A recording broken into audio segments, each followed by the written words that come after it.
Welcome back to the show. Today we're talking about something that every service member, military family member, and even civilian employee connected to the military should understand. Operational security, or OPSEC as they call it, especially when it comes to social media. I'm your host, Mr. Tony Housey, Camp Ripley Public Affairs Office, as well as Lieutenant Colton Rossow, the Public Affairs Officer for the Minnesota National Guard here at Camp Ripley. Hey, Tony, thanks for having me. This is an important topic. We deal with OPSEC almost daily in our office. And it isn't just something handled by intelligence officers or commanders. It's something that every soldier, airman, sailor, Marine, and Guardian participates every day, sometimes even without realizing it. Exactly, yeah. Today, social media platforms like Facebook, Instagram, and many other social media platforms like that, the socials, the information can spread faster than ever.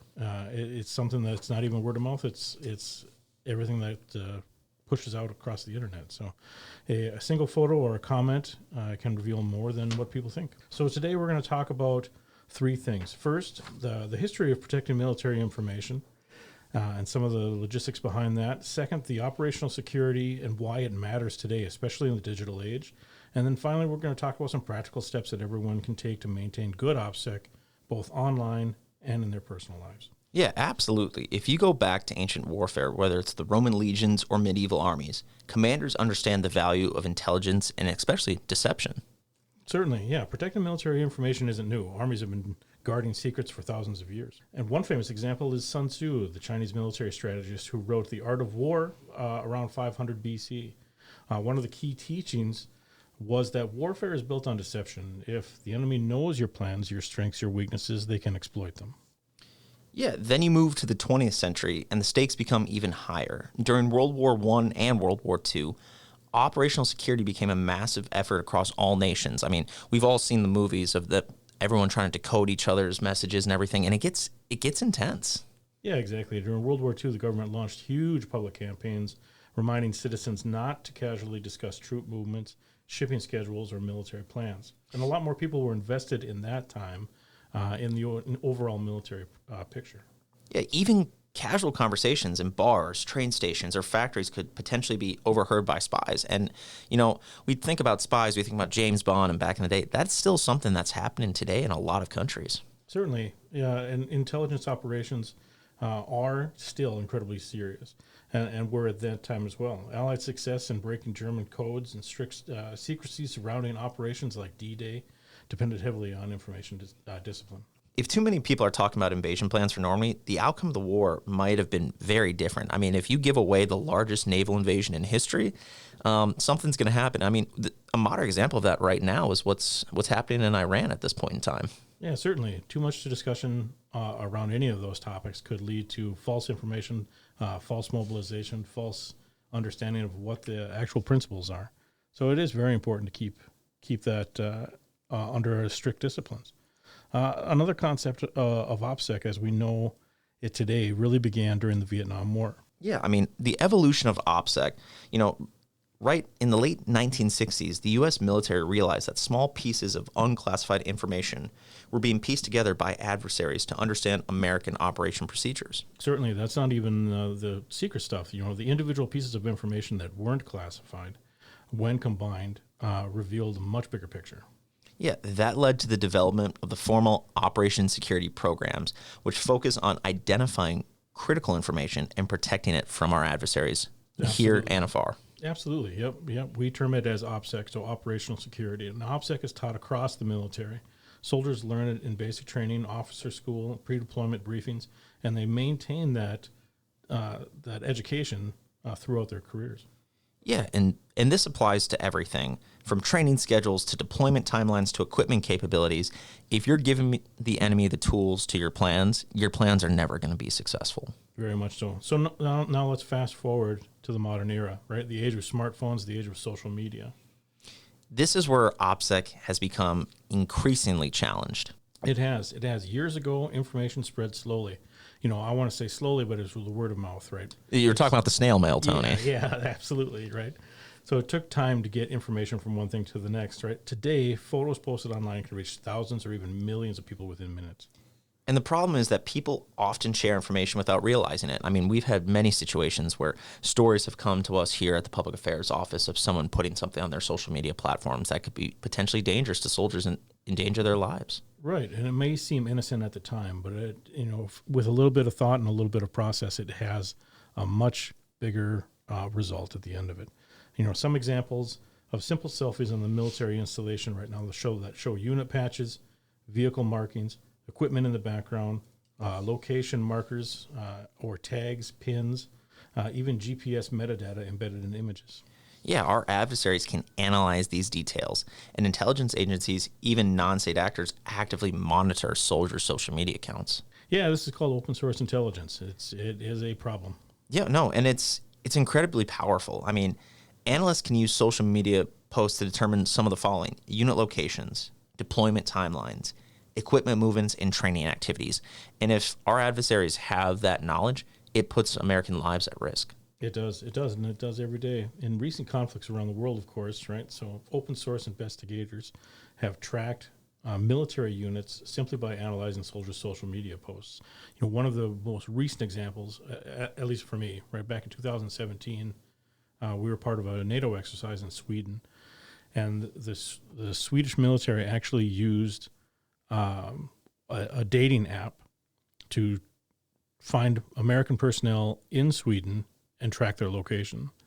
And it actually got them within enough of a striking distance to make it effective. So this is what Tinder is now, right? There's things like Tinder or some of these other dating apps or things that show your location within a certain radius or whatever. All that stuff is trackable. It's a crazy world out there. So when we see OPSEC mistakes online, these are some of the commonalities that we see. So the common mistakes that people make is always usually their social media. It is, yeah. And one of the biggest postings is about future operations or movements. So they're saying, I had to do this today, or this happened today, or this is what's happening right now. Everybody's trying to keep that live focus on what I'm doing right now, and that's where a lot of this is coming from. Yeah, and even something as harmless as saying, I'm headed overseas next week. I mean, if you're not around personnel that are in the know on that, it can be potentially dangerous and expose your movement. Exactly. I mean, that's a reveal of a deployment timeline. Another issue is posting photos of sensitive equipment or facilities as we're loading up, or even during training. Some equipment is more sensitive than others, and then there's the problem of posting that. Yeah, and an issue that we run into a lot is sometimes soldiers really want to show off the new vehicle or weapon system that they had just acquired. And we're going through a modernization period right now in the Minnesota National Guard. So, I mean, there's a lot of new equipment that soldiers haven't seen or haven't worked with before. But, those images can provide valuable information to our adversaries. Very true. And it's not that you can't be, proud of yourself, your equipment, what you're doing, things like that. It's just being smart about the things that you're doing and the things that you're showing. Another big thing is location tagging. Many apps automatically attach location data to photos or posts. Yeah, I mean, that means someone could unintentionally reveal the exact location of where they're staged or deployed. Right. And it's not just service members. Family members will do the same thing or can accidentally share the information as well. Yeah, and I know for, a lot of families, their spouses need to know that they're leaving before the deployment happens. Right. Yep. And so that's a natural thing that happens. But sometimes spouses will say, oh, my spouse's unit is deploying next month. That can be potentially dangerous for that soldier. It can be. And it isn't somebody's fault necessarily. Like it is potentially innocent, and it seems innocent, but it can reveal a lot of information that could cause problems. No, 100%. So let's talk about how people can maintain good OPSEC online. I mean, first and foremost, it's the saying as old as time. Think before you post. And another term is, would your grandparents like to see that online? Yeah, certainly. And the other part is avoid posting for future operations or movements, right? If you want to talk about what you're doing in the now, that's one thing, but it is important to understand what you're doing there.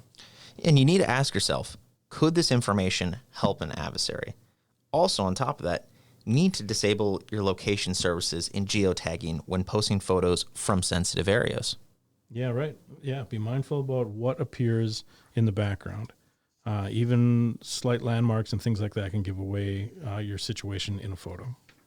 No, 100%. Things like maps, whiteboards, equipment layouts, vehicle numbers can all reveal critical information or your location.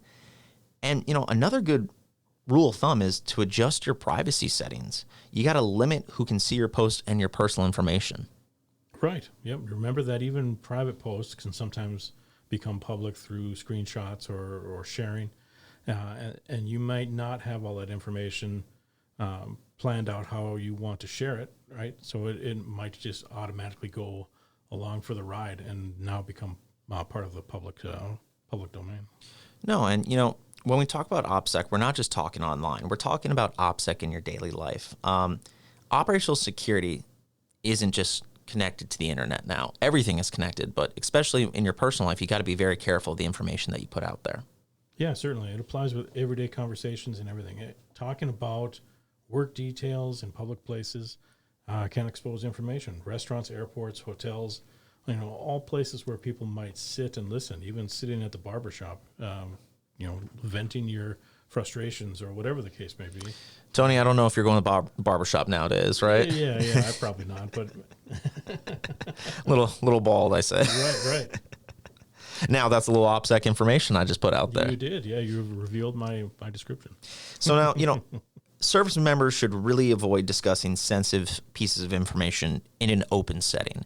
Like I said, those locations that we just mentioned before, even though you might think you know those people and you might have a close relationship with them, you never know who's actually listening in and who's trying to gain valuable pieces of information to hurt soldiers across the world. Very much so. And it's not so much as, trying to maintain your own anxieties and personal conspiracies and counter-conspiracies, but it is important to protect your own personal data. Things like your full name, the unit you're assigned to, your home address, your travel plans.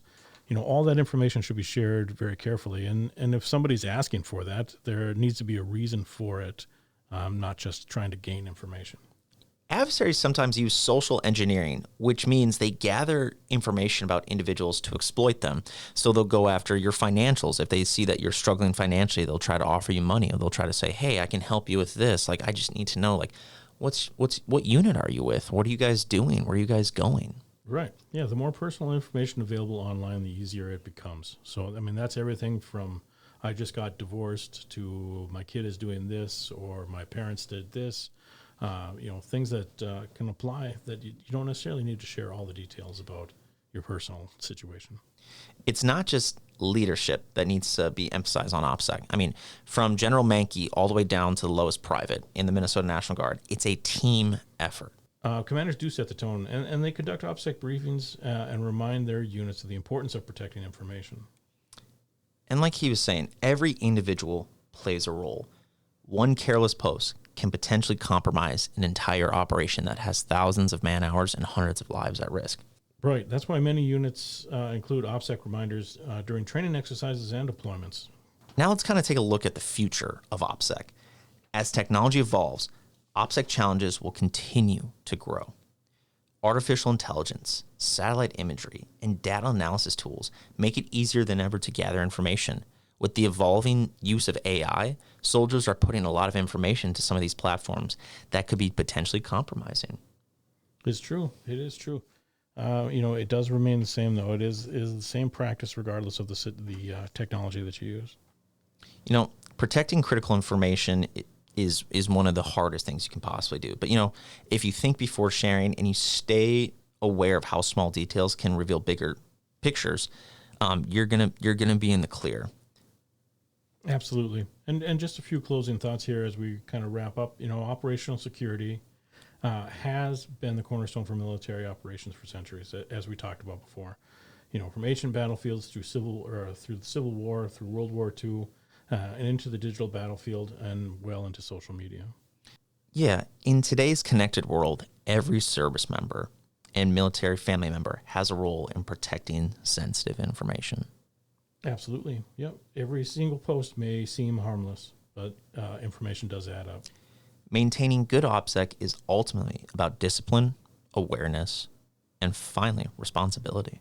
It is. It is. And thank you, everybody, for joining us today. Stay safe, stay aware, and we'll see you next time. And remember, think before you post.